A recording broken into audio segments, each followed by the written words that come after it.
guys, welcome to the Radiate Your Faith podcast. My name is Maddie Walco, and I'm a college softball player from the great state of Texas. And I'm so excited that you are tuning into the Radiate Your Faith podcast, where I hope you are encouraged to let the light of Christ shine through you in a way that allows people to see God through the way that you walk with Him.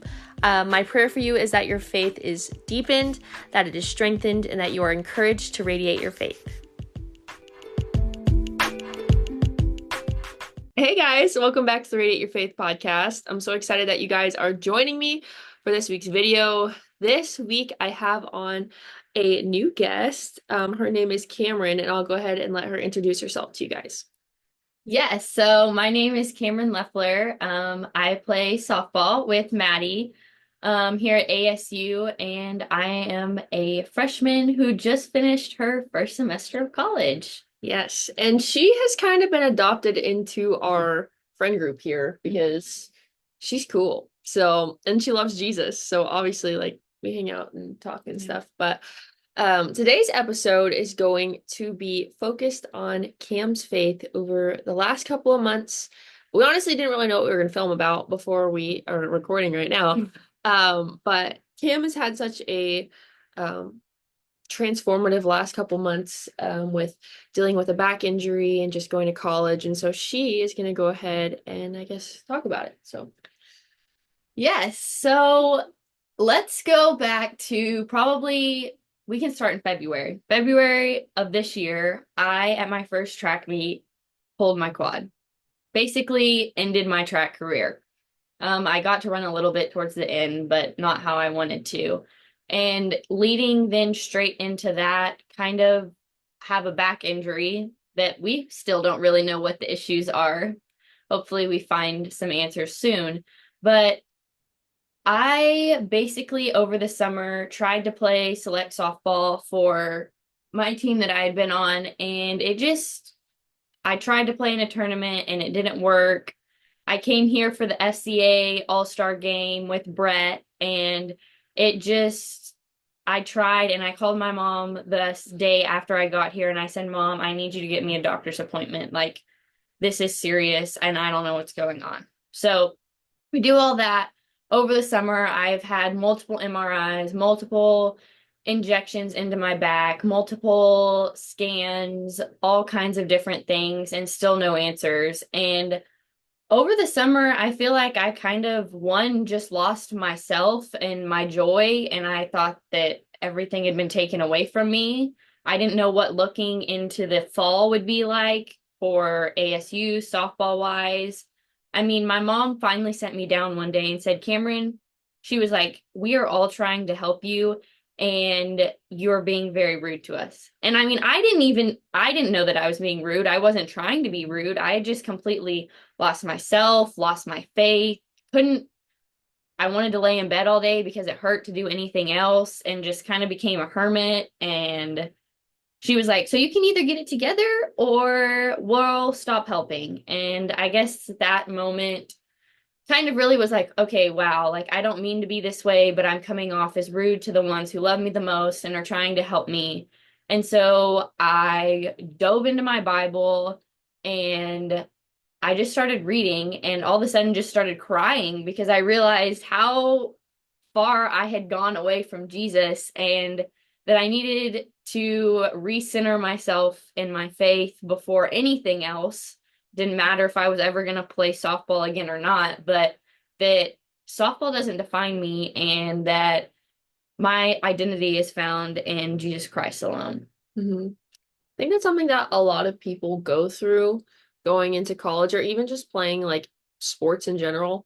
If you guys have watched my podcast for a long time, you know a lot of my guests who are athletes have talked about this common trend of how identity is something that gets lost in athletics, and it's where a lot of people place their identity. It's just so common. Everybody does it.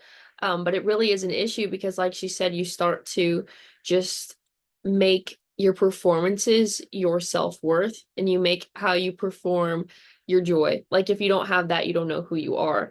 And that's a very dangerous place to be because it's going to fail you over and over again, whereas Jesus is going to be the only consistent in your life.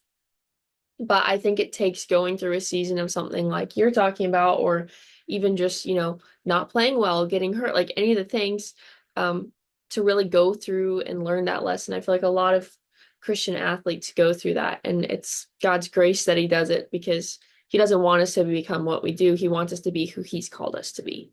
So, And at one point, I basically even shut all of my friends out of my life. Like, I was like, I'm not talking to anyone. I thought that I was just being a burden to everyone because I couldn't do anything. People would ask me to go do things, and I'm like, yeah, I can't.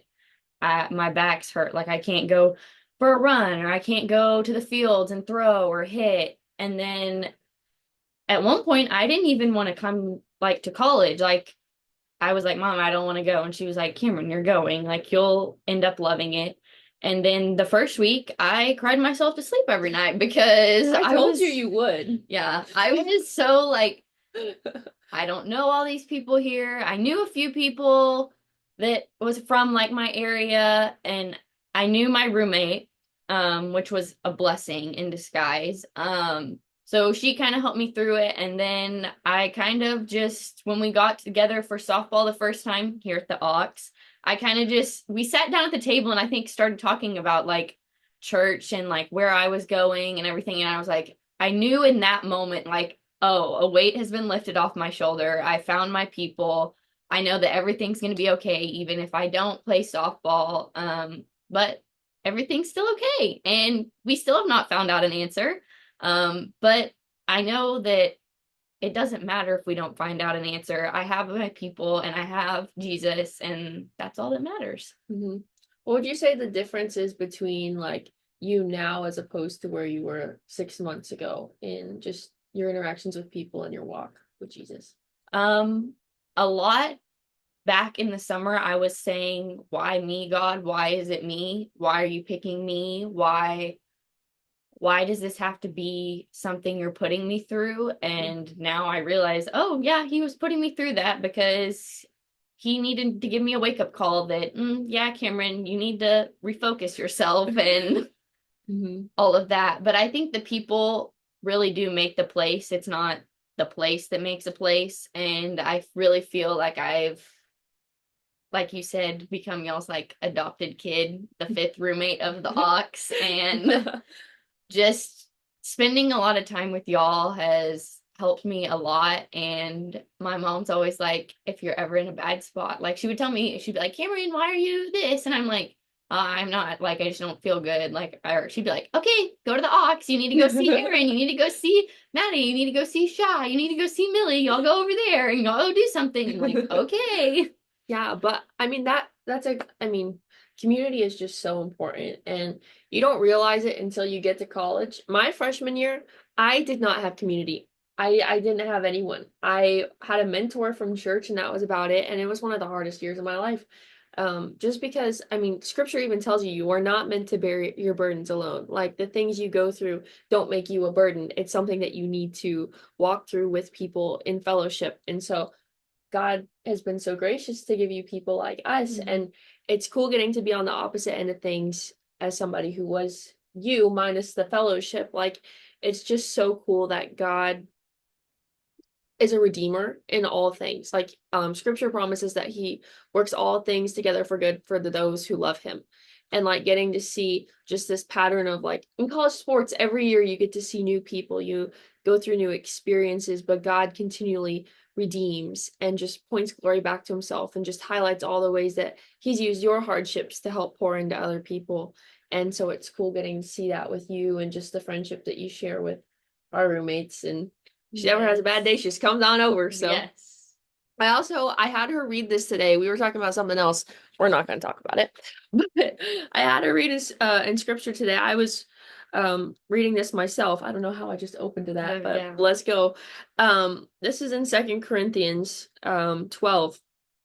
And Paul is talking about his thorn in the scripture. So I'm just going to read this real quick and then we can talk about it. But it says, therefore, in order to keep me from being conceited, I was given a thorn in my flesh, a messenger of Satan to torment me.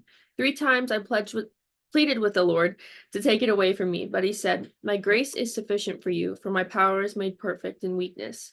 Therefore I will boast all the more gladly about my weaknesses, so that Christ's power may rest on me. That is why, for Christ's sake, I delight in weaknesses, in insults, in hardships, in persecutions, in difficulties. For when I am weak, then I am strong."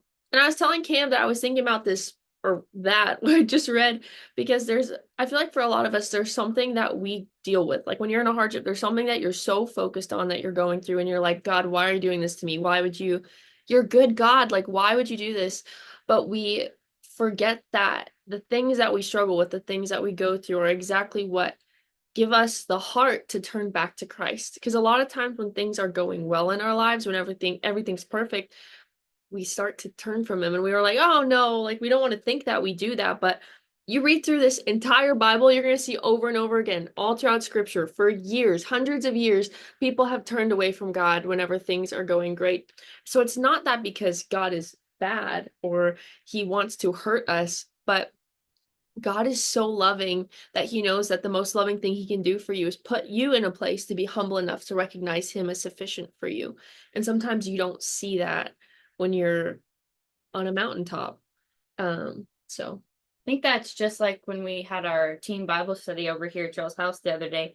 We went through the first nine chapters of nine verses of James, and we were talking about how God has to put you through trials and tribulations to bring you back through perseverance of his love to show you that he's still present and he's going to get you through it, and that you just have to not doubt him. You can't doubt him, because then you're saying that you're not believing that he's going to take you through and get you through whatever you're going through. Yeah, and what she's referencing here is it's in James 1, specifically I think verse 2 is what we had talked about, where it says, "Consider it pure joy, my brothers and sisters, whenever you face trials of many kinds, because you know that the testing of your faith produces perseverance." So that's kind of like along the lines of what she said, but one of the parts that I think her and I both talked about is the next verse says, "Let perseverance finish its work so that you may be mature and complete, not lacking anything." So in the sense of allow God to do the work in you. Don't wish away what God has as a thorn in your side. Don't wish away the hardship. Let that perseverance finish its work, because it helps you to recognize that you don't lack anything because you have Christ, and that Christ is enough and sufficient for you, even in your hardship. So, all right. Was there anything else that you would like to share before we end the podcast?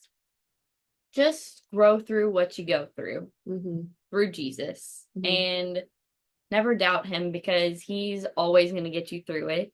You can see through many instances in the Bible, you can see through testimonies, myself.